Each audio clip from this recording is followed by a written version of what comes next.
Niña bonita que me has prendido en el cuero garboso de tu vestido, aunque me dejes los ojos de tu cara, dicen que vuelves. La temporada de las zarzuelas llevó al aventurero a presentarse en las puertas del teatro en la calle de Jovellanos a recoger las entradas. Con pausa para un café en la terraza aclimatada del Círculo de Bellas Artes, cuya azotea, por cierto, ha sido adaptada y además de la vista estupenda a la calle de Alcalá, ahora se pueden degustar todo tipo de bebidas. La del Manojo de Rosas se estrena el 18 de diciembre y Salacaín había reservado asientos para su presentación, deleitarse de la zarzuela de moda en 1934.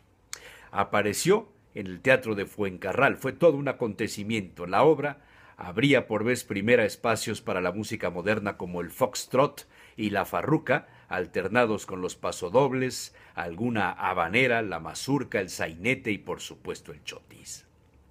Pablo Sorozábal se había consagrado con la música y la letra de Anselmo Carreño y Francisco Ramos de Castro, daban vida a Asunción, hija de un padre venido a menos y llevada a decidir entre dos pretendientes, uno señorito y el otro un obrero, mecánico. Ella se negaba rotundamente a usar el matrimonio como un medio de ascenso social. Las escenas eran muy graciosas, 2 actos y 6 cuadros, según recordaba, ambientadas en la plaza del Que Venga, donde estaba el bar Honolulu, regenteado por Espasa, quien colocaba un cartelito en la entrada con la leyenda «Se habla inglés muy bajito».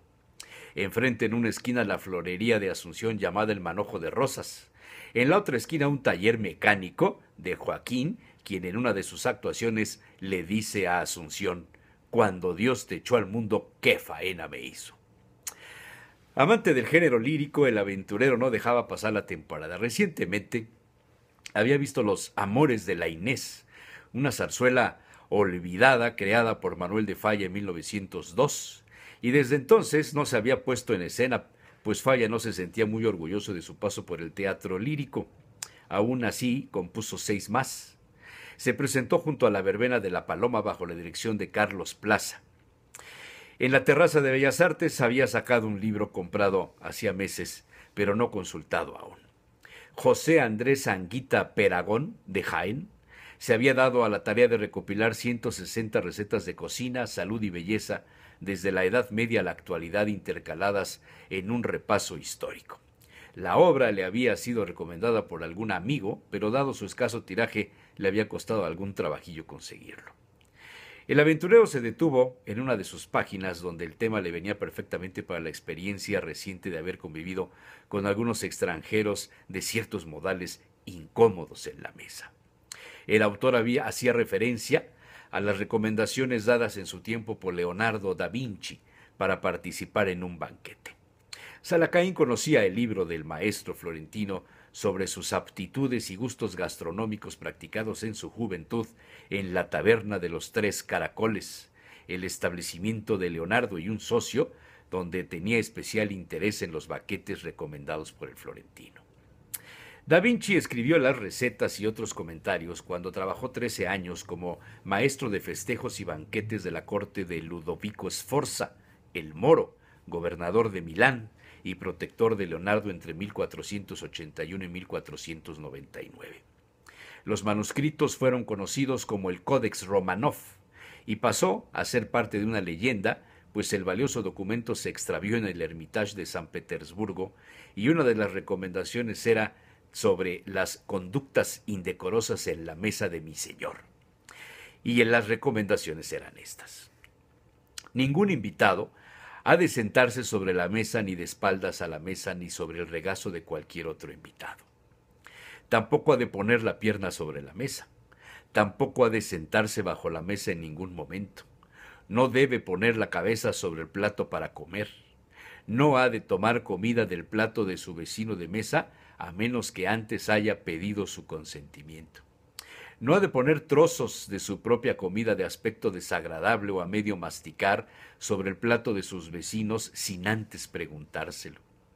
No ha de enjugar su cuchillo en las vestiduras de su vecino de mesa, ni utilizar su cuchillo para hacer dibujos sobre la mesa.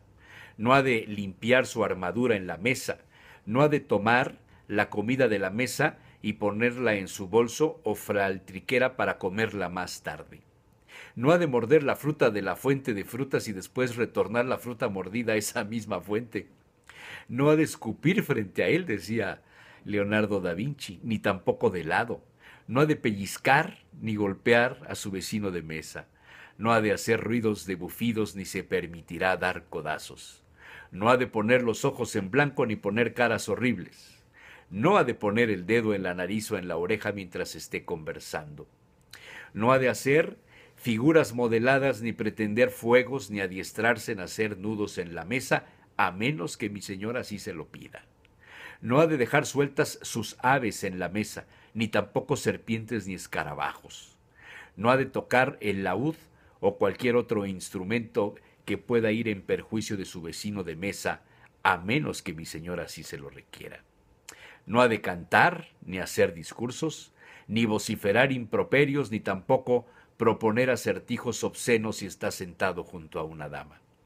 No ha de conspirar en la mesa, a menos que lo haga con mi señor. No ha de hacer insinuaciones impúdicas a los pajes de mi señor, ni juguetear con sus cuerpos, escribió Leonardo da Vinci. Tampoco ha de prender fuego a su compañero mientras permanezca en la mesa. No ha de golpear a los sirvientes, a menos que sea en defensa propia. Y si ha de vomitar, entonces debe abandonar la mesa. Este era el protocolo recomendado en el siglo XV por Leonardo da Vinci, quien si hoy viviera seguramente también prohibiría el uso de teléfonos celulares, las tablets y quién sabe cuántas cosas más. El florentino tenía una extraordinaria frase. Salacay la recordó en ese momento al ver pasar a un sacerdote frente a su mesa. Los huevos bendecidos por sacerdotes saben igual que cualquier otro huevo. Y he aquí que una duda sobre Leonardo da Vinci y su presunta ceguera para los colores le saltó a la mente. Dos recetas se refieren a los huevos, una cocidos y otra rotos.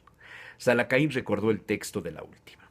Cascad los huevos en un cuenco y batidlos con un poco de agua o miel, un poco de queso rallado, un poco de aceite y mantequilla y un poco de sal y pimienta. Calentadlos con gran cuidado en un puchero, removiéndolos durante todo el tiempo y por no más de 1 minuto. Si deseáis tomarlos verdes, añadiréis un poco de remolacha. Hasta ahí la cita. La remolacha, el betabel es rojo, de un rojo intenso, salvo el rabo, ese sí verde. Da Vinci no distinguía el rojo del verde.